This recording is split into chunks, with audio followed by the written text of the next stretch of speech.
lot of the time coming off a loss, everybody sort of sits and wonders, geez, I wonder how we're going to do. This team made a little bit of a statement today. Yeah, the loss was something that we almost needed because we've been doing so well. So with this loss, our coach was asking for us to come back with a response, and we did that. What did you guys talk about as a team on the way home from that game Thursday in preparation for today? We kind of just let it go. We talked about it a little bit. We usually talk about it the next day, but on the bus ride, we kind of were just letting loose and focusing on the next game because our next game is the most important, and if the time comes to play them again, then we'll be ready. Good stretch for the team in the opening 5 minutes of the second half here, where you really just kind of put the game out of doubt. Yeah. What allowed you guys to step it up in those opening minutes? I think that we had a lot of players come in off the bench that contributed to the game, as well as we made a tactical change to switch into a 2 up top, and so we had more movement off the ball and everyone getting chances for looks on goal. 2 more games in the next week to close out the regular season. Good feeling in knowing that at least until the NCAA tournament, you guys don't have to leave this field anymore. Yeah, it's a great feeling. We love to play at home. It's where we're most comfortable at, so we're just keeping on working hard and looking forward to our next game to keep contributing to playing in the playoffs. There's always that question in the back of the head about how a team will perform after a loss. I think your team acquitted itself admirably today. They did, and we talked about it. I mean, I don't pull any punches with these guys, right?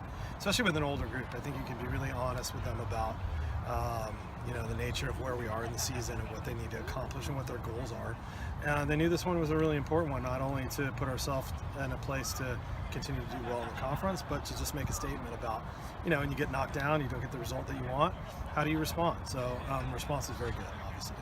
You came out extremely well after the intermission, those 5 minutes, of course, putting the game out of doubt. Yeah, a little tactical change and a little bit more pressure, and the team likes that. Eyes got wide and bright after we told them what we wanted to do, and we talked about getting an early goal and kind of putting this thing to bed because they didn't create a lot of chances, but they're good enough if you keep it a 1-goal game that anything can happen.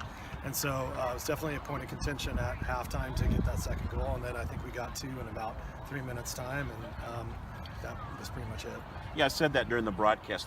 Even though they didn't have the numbers, they're playing at a skill level that's really greatly improved. They're a solid team there. Yes.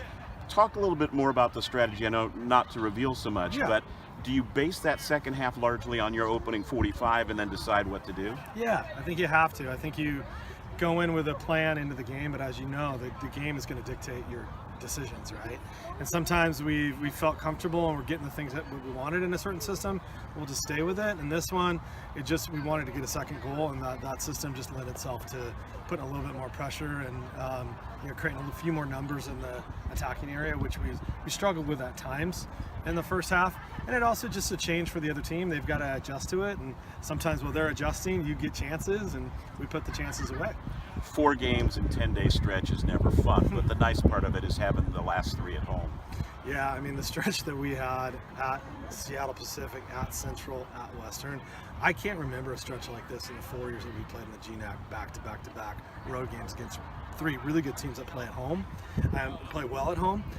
So just to be back here, even though our turnaround was crazy, I mean, we got back at 3 in the morning on Thursday night and have to turn around and play a 1 o'clock game. So fatigue was a factor today. That's why we got a lot of bodies into the game, and I thought our players off the bench did a really good job of keeping the level up.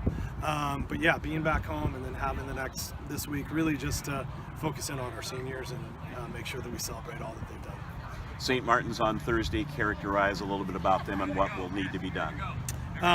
Much better team this year, much better mentality from them. They played us really good up at their place. I mean, it was 1-1 and it was 1-0, and they had some good energy in the second half that we had to kind of get through. And after we got through that, we got a couple goals, but improved mentality, and they play well together. They play for each other. You can tell that. So, we can't at this point in the season, you can't overlook anybody. So we'll start preparing for them on Tuesday.